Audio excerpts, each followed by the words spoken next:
Hi everyone, we are back for another talk. We are coming to the last talks of the day. This is the second to last talk, unfortunately. I hope you're enjoying the conference. We certainly are enjoying the conference ourselves. We have an amazing lineup, such cool speakers, and this talk is not an exception. In this talk, we're going to talk about fuzzing. Well, not me, but the speaker is going to talk about fuzzing, which is something that I'm quite sure most people in the audience has had at some point in time some experience with. It's a great way, a practical way to find buggy code or flaws in your code. And our next speaker is going to tell us how we can integrate this different fuzzing strategies into our testing strategy in the best efficient way. So let me introduce to you Melissa Benoit. Hello, everybody. I'm excited to be here and talk to you today about fuzz testing. So fuzz testing is one of probably the favorite things I've done over the course of my career. And so I started many years ago as an SDET at Microsoft. Now I am a director of engineering at InParticle. I've done a little bit of everything. But like I said, when I was an SDET and then a developer working on Bing was one of my very favorite things because I had so much freedom to explore. And one of the very first things that I ever explored was this thing called the forking service. So I'm going to be very careful here throughout this talk while I talk about the forking service because it was known by a lot of different names, as you might guess. Sometimes it was known as that forking service when it annoyed devs and brought down traffic. Sometimes it was also called that service that forked all my test environments. But you get the idea about my forking service. And so what it did, it was something that's also known as traffic teeing. The basics of it is that it would send actual copies of sanitized production traffic from production, make a copy of it, and then federate it out across a couple of different parallel production environments in order to validate that the services were operating correctly under prod-like conditions with prod-like traffic. I know what you're thinking. Of course, there was anonymization in place. We were always very careful not to be leaking customer data from production into our test environments. Also, this was many years ago. They have moved on beyond this. But anyway, so when I joined Bing, I didn't invent this forking service. But when I joined, it was already considered a pretty critical part of the whole release process. If a release candidate could go 24 to 48 hours without any crashes or any memory leaks or any weird metrics, then the code was probably able to be considered stable enough for production. But obviously, there were still issues that were missed. And I wanted to know, how could I take this data, this very good production-like data, and how could I use it to drive out any more issues? So at the time, we had an internal security team who was publishing, internal to Microsoft, who published a set of fuzzing libraries, especially with attacks. And this library was pretty cool. It was, I was able to access the source code to it. It was in C++, and I worked in .NET, not a big deal. But I thought, well, if they've already got, put together this expertise to create this library of attacks, I wonder how I could apply these libraries on top of the pretty good data that we already have, and then combine that also with the model of our domain-specific HTTP traffic and create a thing called the fuzzing service. And so the fuzzing service was just the forking service, but with a layer of fuzzing applied on top and able to run at scale as well. So basically, it would just take our existing good traffic and inject an XSS attack into it. Anything that you could think of. It had some security-specific attacks, some non-security-specific attacks. We'll talk more about what those look like in a minute. But it would just transform our traffic into something exciting.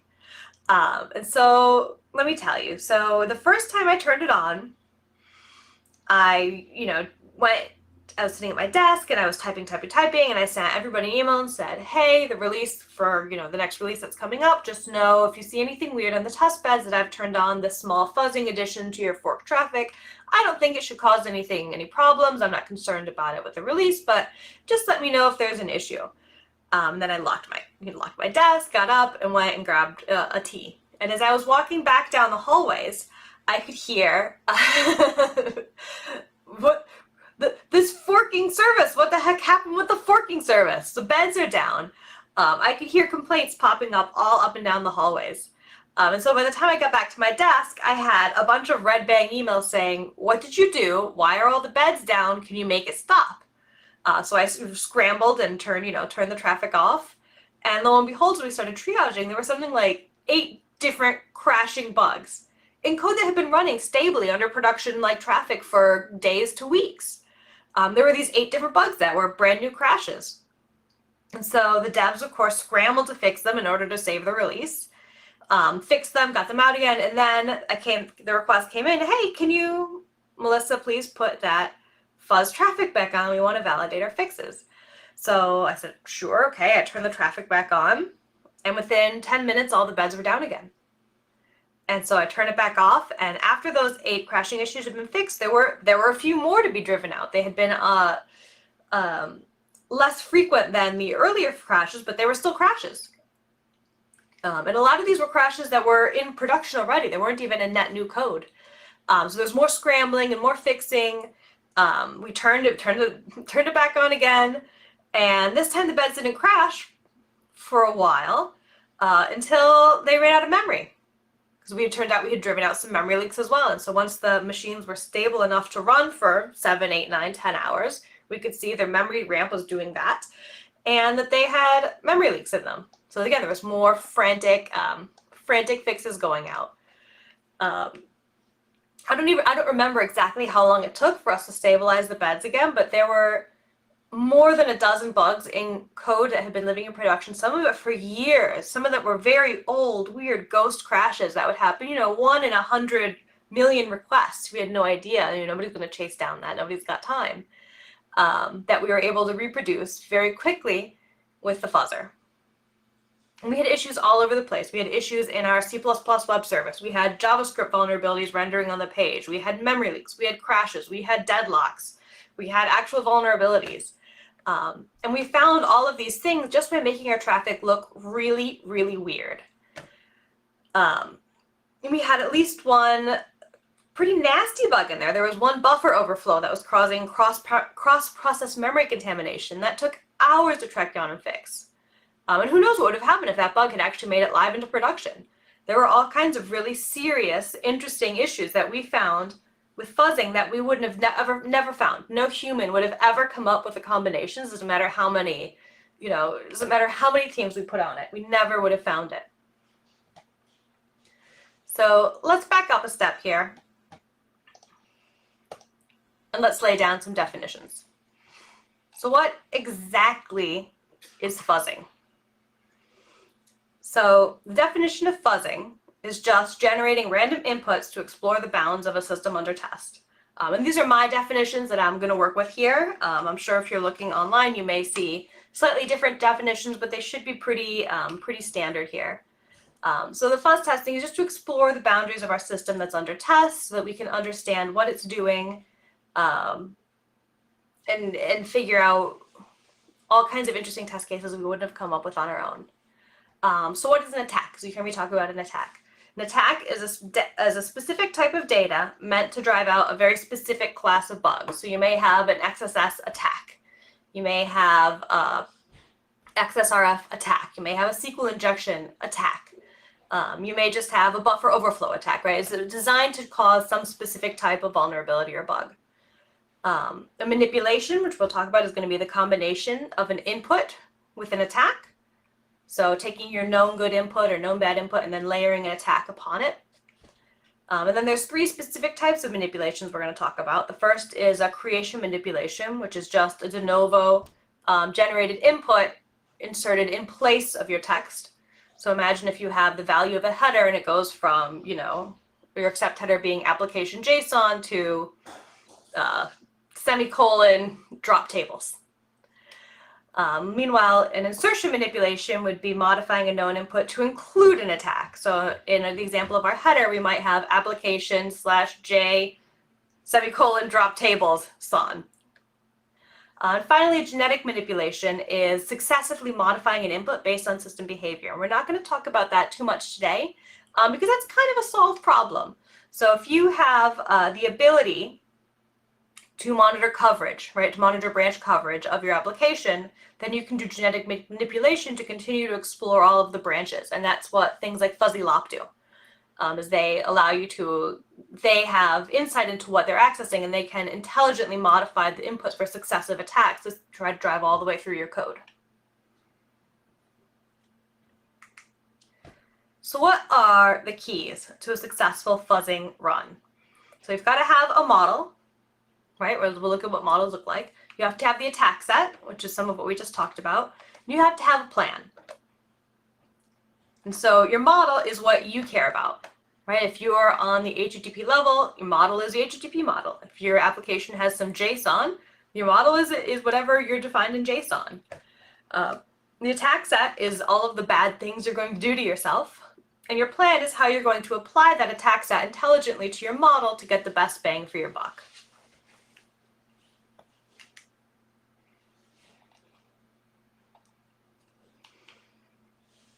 So the first thing we're going to want to do here is define our data model. Because again, if we're talking about, if you're talking about a simple input-output program, if you're talking about something that's command line based, there's tools for you. You're not going to need to define or invent anything here. You can just go grab AFL, hook it up. It'll just walk through your application, and you're solved. You're good to go. But if you're talking a service, if you're talking something with a highly structured input model, if you're talking something that can't be easily watched for coverage, which not every language and application lends itself to do so, you're going to want to be very crisp about defining your data model so that you can customize what you're going to do next to your specific input case. And every piece of data is going to have a model, right? We don't just have unstructured data. Nobody runs a service that way. So if we're talking HTTP, for example, there's a data model here, right? HTTP always contains these pieces. HTTP, right, has a method, it has a URI, and that URI has a specific format. And in that format is, for example, query parameters. Query parameters also have a separate format, which is separate from the format of the overall URI. Likewise, headers, right, are key value pairs. They have a format. Some headers are comma separated, but if you get down into the cookie header, for example, it's actually a totally different format, right? It's semicolon and ampersand separated. And so the important thing about defining our models, we need to know what's important to us, right? If I'm interested and I'm running an application at the HTTP layer that has, say it's reading data off of query parameters, I'm not particularly interested in fuzzing my web server. Not because there couldn't be vulnerabilities in my web server, of course there could, but that's not my job, right? If I work for company X, I'm supposed to be testing and validating company X's application. It's not as much of interest to me to make sure that if I'm running on Apache, that Apache's done their due diligence in making sure their service is secure.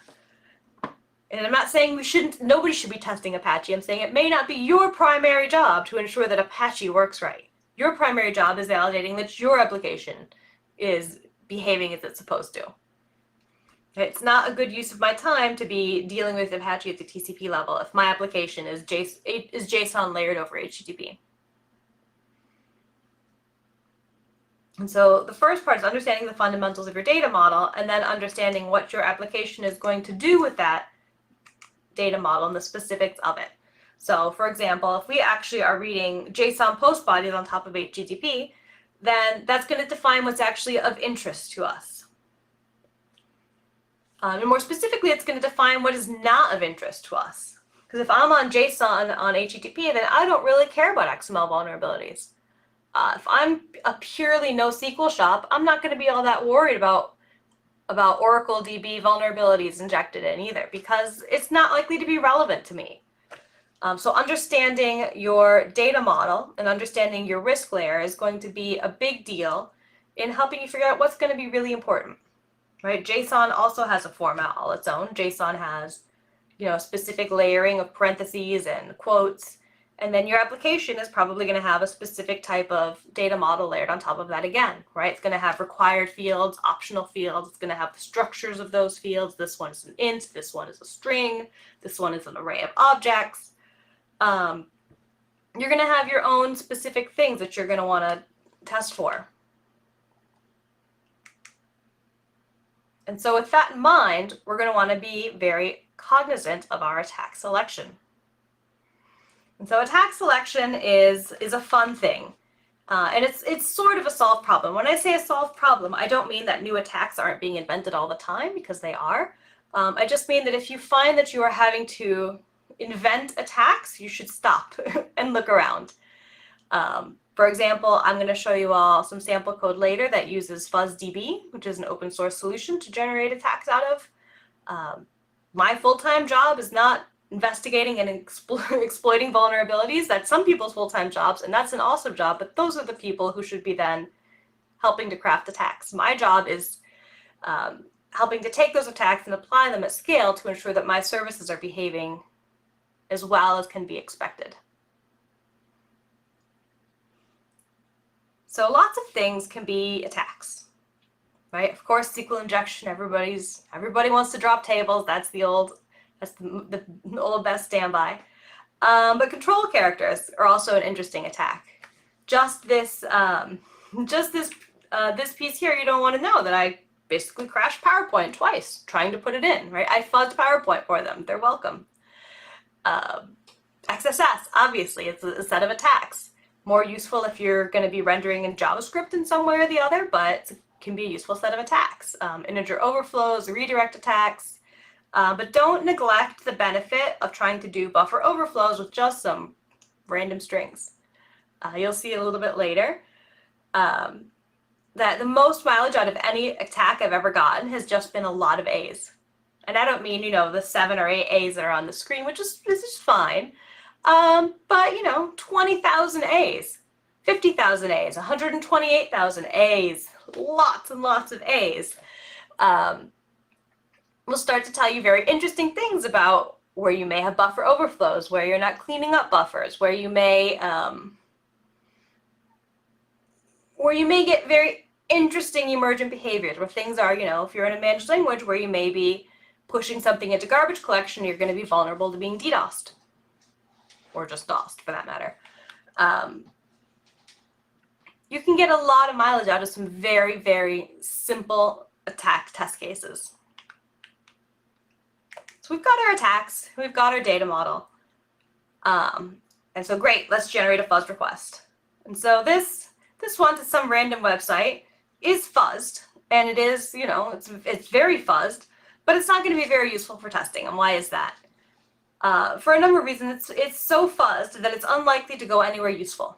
It's unlikely to even leave the machine upon which you're trying to generate traffic from, much less go to the machine that you care about, much less trigger the application upon that machine that you care about. Right? For one part, the verb is messed up. And for another, URI also is not correct. So you're not going to go to the endpoint you even wanted to get to begin with. And even if you did, we've injected an attack into our path. So if we're testing a specific feature under our application, we're just going to get 404'd. If you're testing the 404, that's great. But if you're not testing the 404, then that's not going to be all that useful to you. Likewise, we're missing headers altogether. Our cookie header is gone. So if we care about the data in the cookie header, well, that's not going to go anywhere useful again. We're still, it's basically a wasted test case. So without a plan, your fuzzing is going to be extremely scattershot. It's not likely to get anywhere useful. You're going to have to spend a ton of requests trying to get, a small fraction of them even to be acceptable enough to hit the application under test, never mind actually do anything interesting to it. If you fuzz too many things, it's going to be difficult to find a repro. You're going to have a lot of things that are just summarily rejected because they don't even get to the application that you're interested in. Meanwhile, if you don't fuzz enough things, right? If you fuzz, one teeny tiny thing at a time, it may take too long to get a repro for anything, right? One crash out of 100 million is unlikely to be something that gets investigated. And so what you need to do is you need to make a plan. So a plan can be pretty simple. Here we have a very simple example of a plan for fuzzing an HTTP request.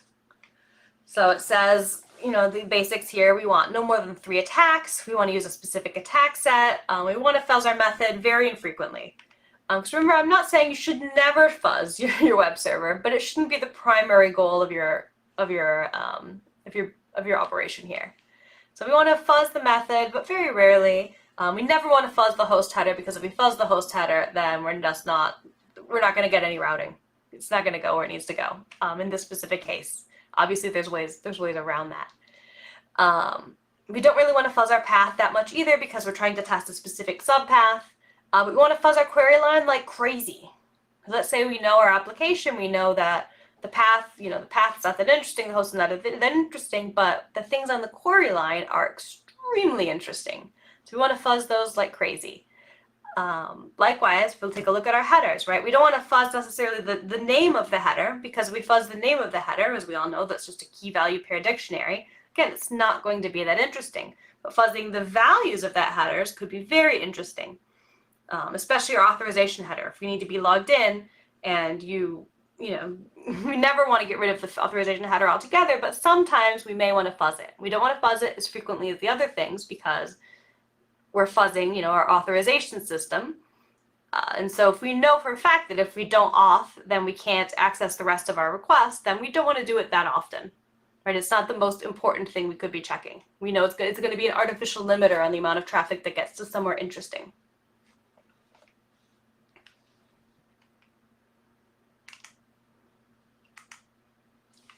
And so if we take a well-crafted plan and we apply it here, all of a sudden an interesting request emerges. So take this one. This is very likely to get where it needs to go. It's got the right method, it's got the right host name, it's got the right path. And we've injected, pretend there's more A's there, because my screen is only so big. We've injected some A's into potentially an interesting field on the query line. Likewise, we've fuzzed one of the cookies. We fuzzed it in a very interesting way. Especially if you have awareness of how your application is using cookies, you may know that, this part of the application has this, this cookie layout, and this cookie, for example, I know is always used as a user identifier, and sometimes it shows up, right? Sometimes it shows up on a JavaScript page. That's interesting, right? Using your knowledge of your system to help guide the fuzzer so that it can generate attacks well beyond what your knowledge and creativity could come up is the key to crashing your application 12 times in an hour. Right? This is also a very good fuzz request. It's respecting, first and foremost, that we have to authorize, or nothing's going to happen. You're just going to be testing your authorization handler. It's going, again, to the right URL with the right method. And it's, most importantly, it's JSON aware. And if you notice, we don't want to fuzz our JSON parser, which, could be interesting sometimes, but that's not usually the most interesting thing we could do. And so this is a JSON aware fuzzed output that says, this is a number, great, I inserted integer.max. Or, this is a string, great, I've injected some extra XSS into the string. And so this request is also very likely to cause some very interesting behavior, if there's interesting code to be explored. Much more interesting than if you're trying to fuzz, Newtonsoft JSON parser.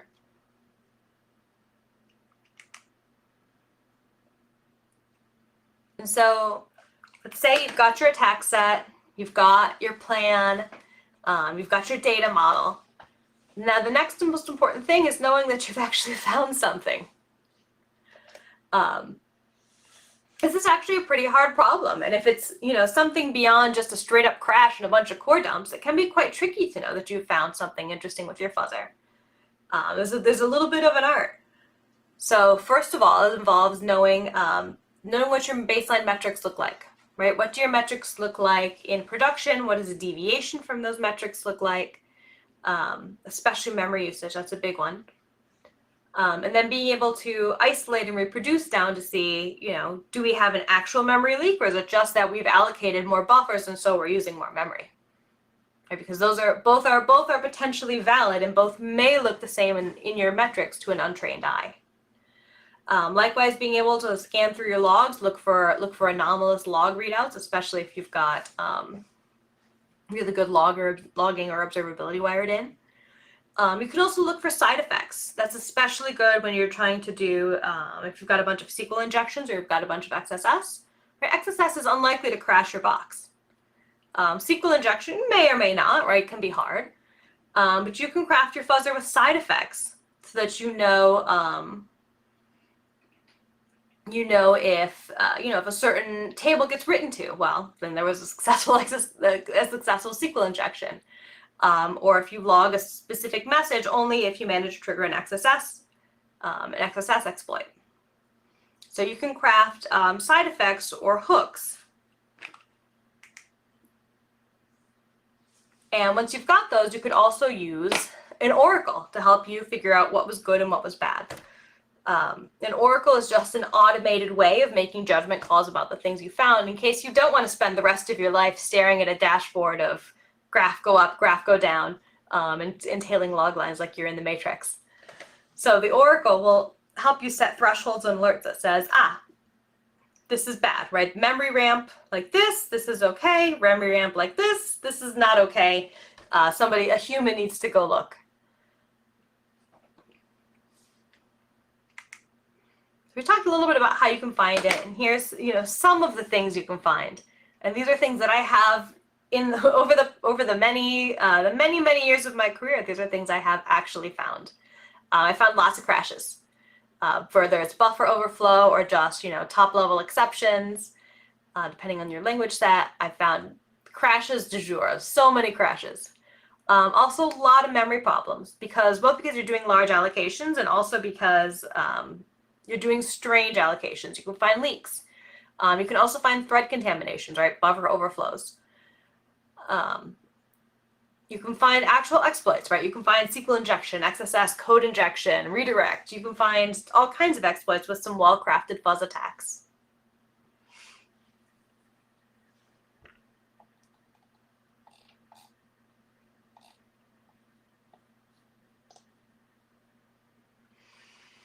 So there is, if you're interested, there is an open source repo that's at this GitHub link, and I'll post about it as well in the chat.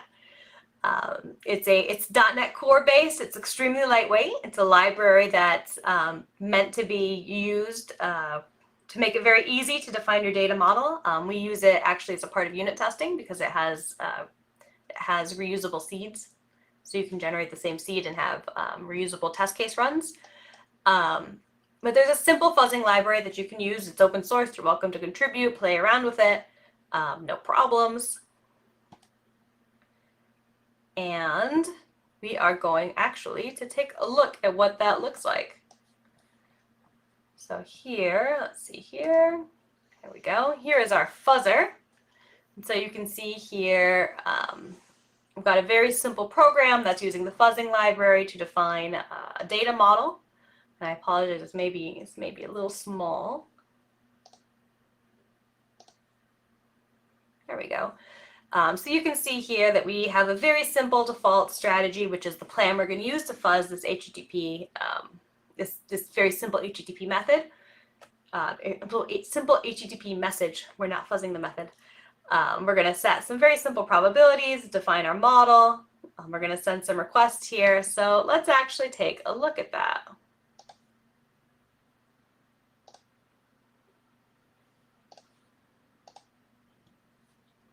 So here we go. We've generated some very simple requests, just a random website on the internet, just, whatever. You can see they're extremely simple. They've got a count on them. They've got a query line. They got some headers, got a cookie, but it's a really simple cookie. So great. Now we're going to fuzz them. So we generated some A's. This is a random seed, so every run is different. Never know what you're going to get. But it looks like it did a pretty good job here. You can see we fuzzed within the accept encoding header, so it's still a valid header. It just has this, I'm not sure what attack it is, but it's definitely a FuzzDB attack injected in here. We can also see that there's so many A's, and it's got, oh, look, there's a XSS vulnerability in here. Looks like, so this is one request here. And we can see the query line is massive with some additional injections in there. See if we can find anything else interesting in here. So many A's, it's full of A's. Here we can see there looks like there's a SQL vulnerability in here. XSS alert in here. But for the most part, the requests are actually pretty well formed. They're just full of A's. So if we were to actually send these requests, come on you, all the way down. Where did you go here? If we're going to actually send these requests now, here we go. 2 of them had bad paths. 1 of them, it's interesting, right? URI too long. That's an interesting test case. And then 2 of them 503'd. And so if we want to change our seed, you can see something else happen.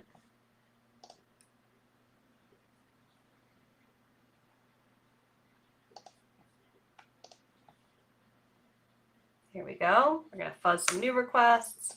Maybe we'll see less A's. Yeah, see less A's here. So let's see what happened here. Let's see, this one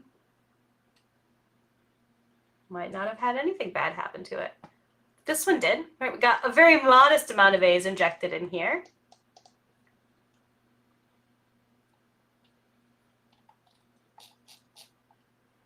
Interesting things happen. So if we send these requests, totally different thing, right? Probably one of them had their path found and the other ones were accepted. The other ones were okay. And so imagine this reproduced not over, 5 requests at a time, 5 requests per second. Right? 5 requests per second is 300 requests per minute. I'm not going to keep doing math here, but you can see how this can add up very quickly when you're fuzzing at scale. So now imagine not 5 requests per second, but 50 requests per second. That's 30,000 test cases per minute. That's a lot of room for A's. That's a lot of room for vulnerabilities, but more importantly, you have the scale in order to drive out interesting behavior. Because oftentimes bugs are not just dependent upon a bad code path, but driving them out can be a combination of a bad code path at scale, right? Especially when you've got multi-threading going on. And you've got interactions of, thread deadlocks. You've got interactions with different threads, one against the other. You've got memory cross-contamination. All of those things are much, much more interesting when you're operating at some sort of scale. Memory pressure, CPU pressure, etc. So that's a very simple fuzzer. Does very simple things.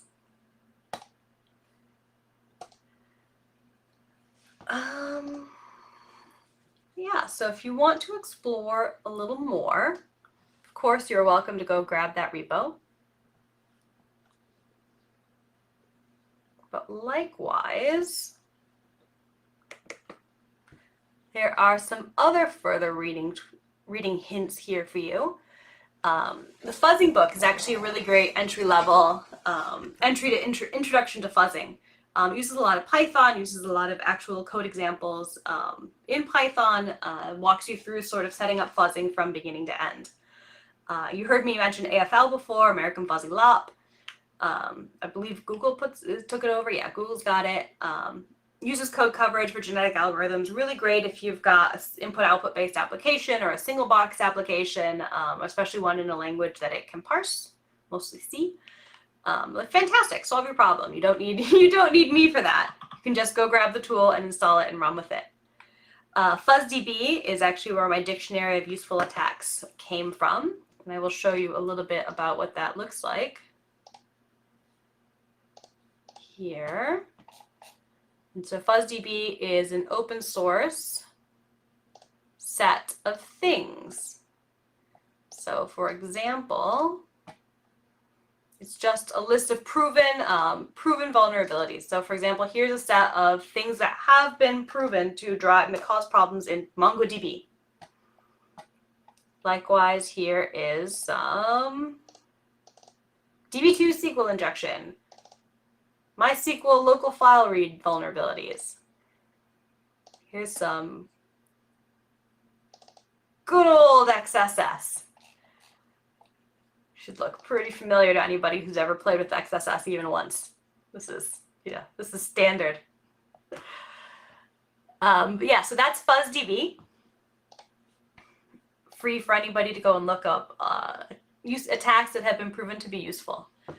Likewise, on BlackArc, there's a list of fuzz testing. And of course, if you use Kali, Kali has lots and lots of built-in security tools, several of which are to enable you to do fuzzing on your own, whether that's via a proxy or a couple other tools. There's a bunch of stuff on there that's useful.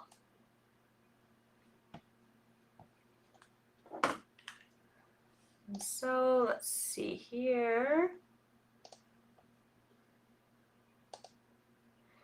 That's about it. Thank you all so much. I'm excited to answer questions. We can deep dive through some code. I've got no problems showing code or showing some more test cases. We can run some more fuzzing tests. We are back here. I told you this was going to be a very interesting talk, and now is the time for Q&A. So let me welcome Melissa. Hi, thank you. Hopefully everybody enjoyed. Yes, we already have some questions, like, is your sample code in C#? Yes, the sample code is in C#. The library itself is in .NET Standard 2.1, so it's compatible with .NET Core or .NET Framework.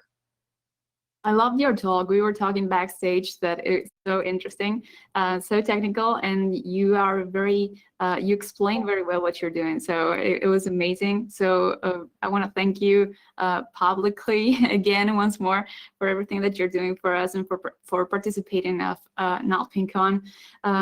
For the audience, if you have any questions, again, you can post them in here in Twitch or using our Discord channel. So I'm gonna be waiting for those questions in case you want to ask Melissa something. So yeah, thank you, first for having me. I was really excited to to speak today. I love talking about fuzzing. I don't get to do nearly as much as I used to once upon a time when I wrote a lot of code in my day job. Yeah, so it's so interesting, and I think it's so interesting to talk about. I'm sorry, it's very interesting to talk about security when it comes to development, because there's so much improvement that we have to apply yet for many companies and developers that don't take security into account. So it's good to create awareness in public events like this one about how you can secure your code and find different flaws using very, I think, intuitive tools. That's for discussion. So I'm not sure that the audience thinks the same, but they are very easy to use. And following your methodology, you can integrate this testing tools to the testing strategy that you have already implemented. So it's a public service that you're doing here to securing apps everywhere. Yes, I'm a huge fan of integrating testing and security as part of the first party process of getting code out with the rest of the development pipeline. Like in the CI/CD talk earlier, right? Everything that I do and that my teams do has to happen as a part of the CI/CD pipeline. It has to happen as early as possible. So security, right, happens built into the CI/CD pipeline. Happens certainly no later than code building, but earlier the better. The same with all testing, right? Security is a type of testing. Exactly, totally. We have a question here. How did you get started in fuzzing? You are truly a queen of code, as your Twitter handle says. So you have so much experience. Perhaps you can tell us something about your journey towards fuzzing. Yeah, so I started with fuzzing by actually going to a talk. It was an internal company talk presenting what fuzzing was and presenting, the types of things that you could find with fuzzing. Very similar to my talk, but given 10 years ago. And so from there, I found some resources and I explored with it. I made a proposal to my manager at the time that I was responsible for the system, and I wanted to do an experiment to see what would happen. And that's the basis for the tool that we talked about, that I talked about first today. So I just started with learning a little bit and then experimenting, and that's pretty much how I've started with everything, which is learn a little bit and then experiment, and then you learn a little more. That's a great advice. Someone here is asking for the link on GitHub for the sample code. So someone shared it afterwards. But if you have any other resource that you want to share, you can do it later on the Discord channel via text. We had some people are writing questions right now, so let me I'm gonna wait. paste the or they already got it. Never mind. Yes, you're fast. If you come next year to NotPinkCon, we will gift you a T-shirt full of AAAs. I would be delighted to come next year to NotPinkCon. We would be delighted to have you back. Yes, those of you, I'm sure nobody knows, my family is from Buenos Aires, so I'm always happy to come. Please don't make me give my buzzing talk in Spanish. You won't like it. It's better than my English, that's for sure. No. I'm doing my best. You're doing much better than I would be doing in Spanish, I promise. Okay, we have another question. What is your opinion on CISP certifications? That is a good question. I am not a good person to give an answer. I don't tend to evaluate people based on their certifications. I tend to give more practical tests when I'm hiring, so I cannot give you an opinion either way. I know lots of people feel very strongly about certifications. Yeah, I know, and it's kind of like a trend. I see people are obsessed with certifications, security certifications, but there are other types of courses and certifications that are so much more interesting, perhaps, than security ones. But I'm talking about myself. It's your kind of time to predate shine. Right, when I was coming up and starting in the industry, certifications were not. It was different than it is now, so. It wasn't a thing for me, so I'm just not as fluent with the needs of a certification. Yes, totally. I get it. Some people are kind of obsessed with them. There are other ways to prove knowledge. Yeah, there's lots of ways to prove knowledge. You can do the certification route. You can do the open source repo route. You can do just proving it in an interview route. There's lots of different ways. Totally, I agree. We have another question here. Are there any online platforms for learning that you recommend? Online platforms for learning. So it sort of depends on how you like to learn. So I will say my friend Tanya Janka has She Hacks Purple is her Twitter account. She has a website, I think it's called wehackpurple.dev, that she's putting together a learning platform specifically for people who want to get into InfoSec. So I definitely approve of that, and not just because I was on her podcast the other day. And that's a pretty good place to start. She's got a lot of good resources for people who want to start in InfoSec. Otherwise, I just tend to float around and see what talks are being recommended out of my network, because it changes so quickly as a field that the platform that was the best platform last year is not the best platform this year. Oh, totally. Very much a moving target. Right? Nothing was on Twitch like this a year ago. Yes, totally. I totally agree. The technology changes so fast. If you feel free, you feel free to share those links afterwards in our Discord channel, because I'm sure many of these people in the audience are really very interested in checking them out. Yes, I will put those in the Discord. Does anybody else have a question? Yes, someone says so. Yes, please. Exactly. Everybody's asking for links. So yes, we will share them with you. Yes, I will share them, I promise. Okay, Melissa, it has been so good to have you here. Thank you again. We are so grateful for your talk. You have made this event even better. You and all the speakers, we are so thankful. So if you have anything else to say, if you want to comment on fuzzing something else, feel free to do it. Otherwise, we just want to thank you for your participation. And I think that'll be all. Yeah, thanks a lot. If you're interested, of course, to learn more, there's the GitHub repo is open source. Feel free to open issues or make pull requests or just make commentary. And I'll see you all in the Discord. Great, we will. So I'll leave the audience and every one of you with Sheila next. because we have the last talk coming on. Unfortunately, this event is coming to an end.